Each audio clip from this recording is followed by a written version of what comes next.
Predatory publishing, also known as deceptive publishing, is seen as a harmful business model within the academic publishing sphere. It typically involves charging authors for publishing their work while providing minimal quality control and few of the editorial and publishing services offered by legitimate academic journals. These predatory journals are often characterized by low rejection rates, rarely reaching zero. The term open access predatory publishers was first coined by Jeffrey Bell, who described them as publishers ready to publish any article for payment. The term has sparked controversy, with critiques questioning the use of the label predatory. A detailed analysis of these criticisms and the controversy can be found in the Journal of Academic Librarianship. Predatory publishers are known to prey on scholars, duping them into publishing their work with them, despite some authors being aware of the low quality or fraudulent nature of these journals. Scholars from developing countries in particular are seen as vulnerable to predatory publishers according to one study. 60s of articles published in predatory journals received no citations over the 5-year period following publication. To combat this issue, Jeffrey Beall of the University of Colorado created a report known as Beall's List, which outlined criteria for identifying predatory publications. However, this list was discontinued in January 2017 for reasons that remain publicly unexplained. Subsequent to its closure, other initiatives emerged to identify predatory publishing, including the Paywalled Cables Blacklist and several other lists, some of which are based on Beall's original listing. Open access publishing advocates like publisher Gunther Eisenbosch drew attention to black sheep among open access publishers and journals in 2008. He specifically criticized publishers that used aggressive spam strategies to solicit authors and editors, targeting organizations like Bentham Science Publishers, Dove Medical Press, and Libertas Academica. Richard Pointer's interview series in July 2008 also shed light on the manipulative practices of these publishers. In response to the growing criticism and concerns about spamming practices, the Open Access Scholarly Publishers Association was created in 2008 to uphold the credibility and standards of open access publishing. The issue of unprincipled open access, publishing marked by deceptive practices, has gained significant attention. Both Beall's List and Cable's International Database have identified numerous fraudulent publishers that falsely display robust peer review processes, adopt deceptive marketing strategies, and even hijack recognized titles. Additionally, these databases highlight journals that employ substandard peer review and linguistic correction measures. Since 2010, the number of predatory journals exhibiting these traits has increased dramatically. A 2020 study revealed that many researchers unknowingly review papers for these disreputable journals, with an examination of Publons showing records of reviews for over 1,000 predatory journals. Notably, John Bohannon, a science journal writer, exposed loopholes within the system in 2013 by submitting a fraudulent paper to multiple journals. Around 60 of these journals, which included prestigious publishers such as Elsevier and Sage, accepted the dubious paper. In 2015, a notable experiment was conducted by 4 researchers who created a fictitious candidate, Anna O.S., Zeust's equivalent to fraudster in Polish, with poor qualifications, and applied for an editor position in 360 scholarly journals. 1/3 of these journals were in Beall's List, and 40 accepted Zeust without due background checks. However, she received negligible positive responses from J&G. CR listed journals that adhere to high quality publishing standard. The results of this 2017 experiment were widely reported in the press, underscoring the increasing vulnerability of open access publishing to predatory practices. There are even instances where a computer program, SciGen, which randomly generates academic computer science papers, has had papers accepted by predatory journals and conferences. The story underscores the need for stringent scrutiny and regulation within open access publishing. In March 2019, the FTC secured a victory against Omix in their lawsuit, resulting in a substantial $50,130,811 in damages awarded and a pervasive injunction against Omix practices. Regrettably, it is improbable that the FTC will be able to gather the award due to the rulings of US courts having no enforceability in India and Omix's lack of property in the US. There are unmistakable hallmarks of predatory publishers that can be recognized and avoided. In relation to predatory open access publishing, associated complaints include quick acceptance of articles with minimal or no peer review, aggressive promotional campaigns, unauthorized listing of academics on editorial boards, imitation of reputable journal names and website styles misleading, claims about the publishing operation, and vain self-aggrandizement about being indexed by academic social media sites and standard identifiers. Many equate these publishers to vanity presses due to their favoritism and self-promotion in peer reviews. In 2015, Jeffrey Beall employed several criteria in relation to poor journalistic standards and practices, unethical behaviors and business practices, and other general criteria to pinpoint dubious publishers. Furthermore, in 2016, researchers Stefan Eriksson and Geriksen and Gert Helgeson highlighted 25 indicators of predatory publishing, cautioning that a higher number of matching points should yield higher skepticism. The detailed list includes factors such as lack of professional organizational membership, exclusion from established databases, misconstrued reputation and recognition, unfamiliarity of the publisher and journal, poor research quality, major errors in the content, obscurity of editorial board, details, misleading journal locations and affiliations, mimicry of other journal titles or websites, and fraudulent impact factor claims for new journals. The sudden influx of new periodicals by one publisher, along with the editor-in-chief overseeing multiple journals of varying focuses, signals a push for quantity over quality. A lack of familiarity with authors' specialization fields, unsolicited submission invitations, and ill-constructed emails further highlight this issue's shady practices extend to murky publication fee policies, unrealistic claims about peer review speeds, and vague copyright agreements. Furthermore, the lack of transparent plans for handling misconduct and conflicts of interest, as well as securing article archiving when operations cease, all illustrate a disregard for proper editorial practices. Predatory publishing, characterized by these behaviors, has surged from producing 53,000 works in 2010 to an astonishing 420,000 by 2014. A shift in the market sees smaller publishers taking over, with a third of the 100 largest ones considered predatory as of 2022. These practices are most prevalent in Asia and Africa, with authors shelling out an average fee of $178 for quick, slow reviewless publication. Recent data even reveals a 5 predatory publication rate among Italian researchers, with a significant amount of those journals employing fraudulent editorial tactics. At the core of these exploitative methods is a system where authors pay for their articles to be published instead of read.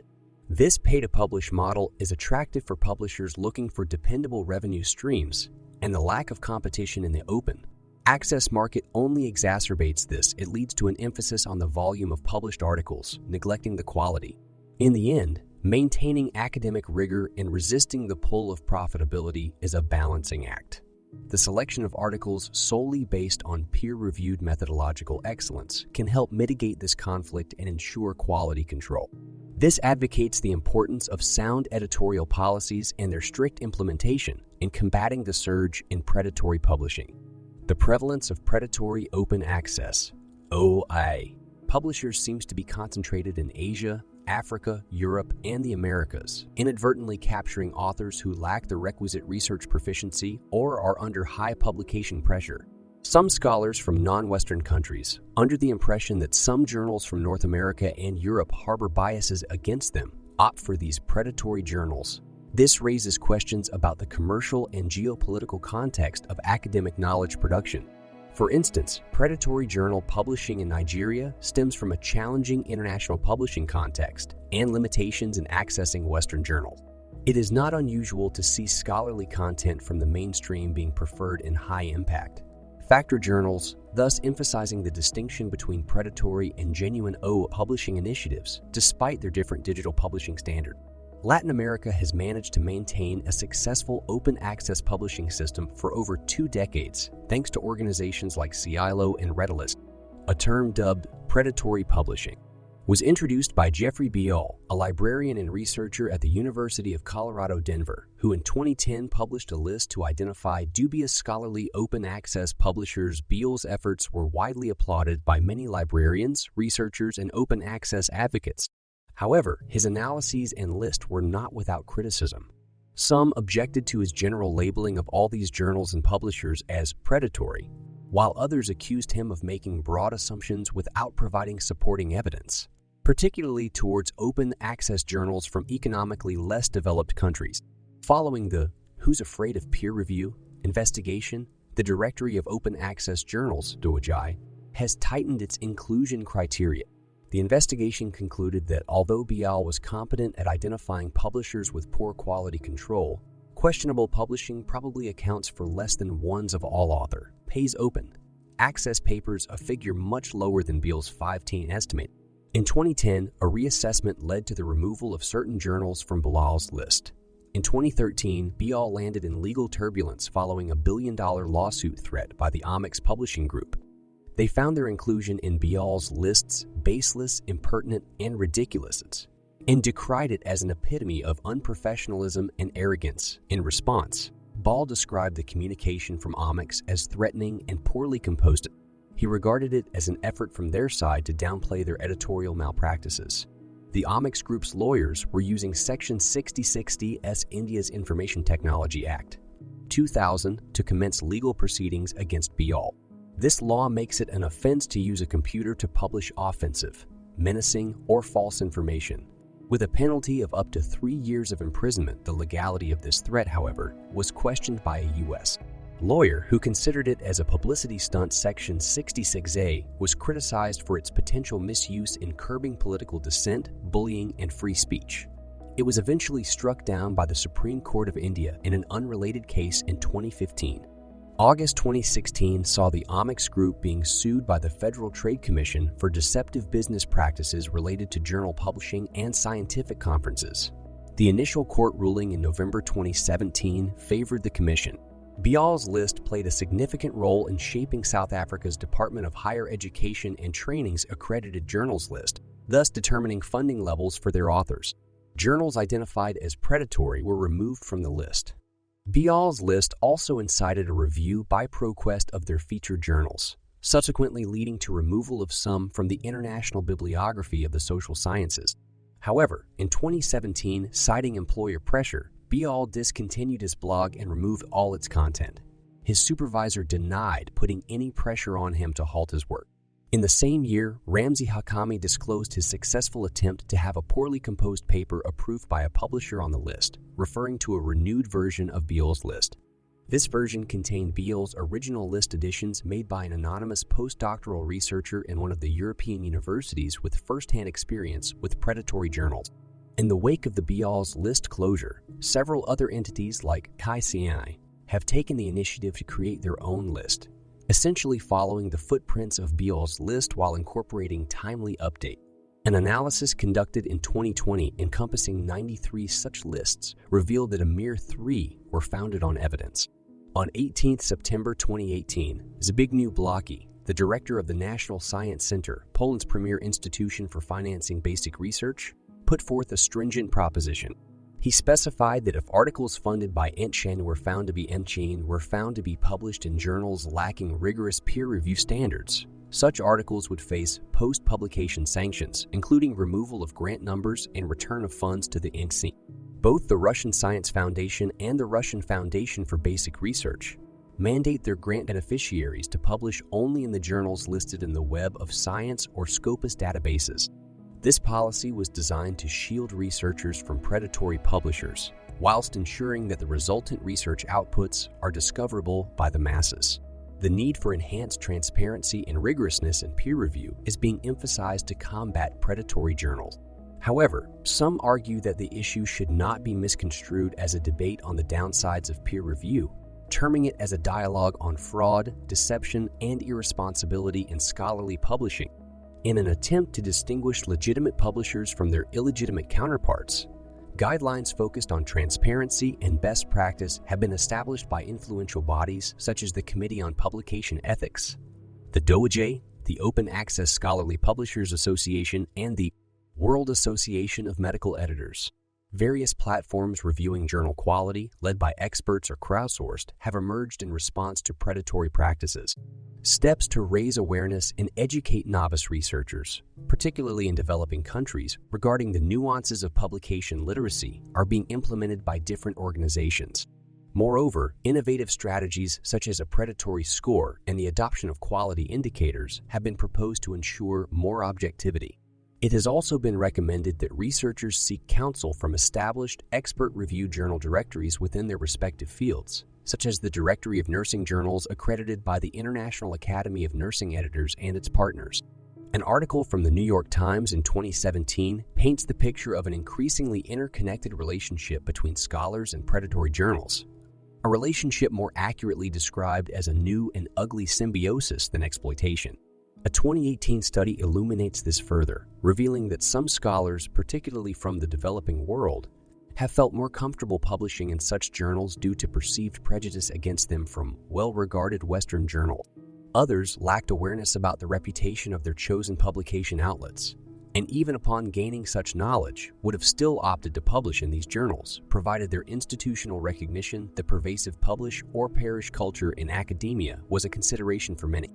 In terms of submitting to these fast-track journals, in 2018, the University Grants Commission in India took action against predatory journals by striking off 4,305 questionable publications from its list for assessing academic performance.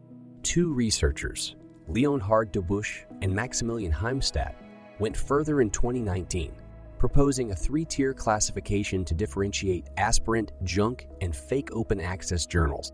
While aspirant journals may still have a scientific focus despite subpar peer review processes, the latter two categories are profit-driven with minimal or fraudulent peer review procedures. In 2019, a meeting of 43 attendees from 10 countries in Ottawa, Canada, results in defining predatory journals as entities that prioritize their own interests over scholarship, marked by false information, deviations from best practices, lack of transparency, and aggressive solicitation methods. Despite criticisms for excluding the quality of peer review in the definition, accuracy of peer review is seen too subjective to evaluate.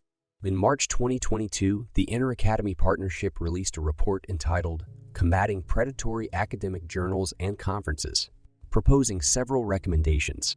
The theme of the story is the increasing impact of predatory journals and deceitful publishing practices on academia, which could influence knowledge production and dissemination.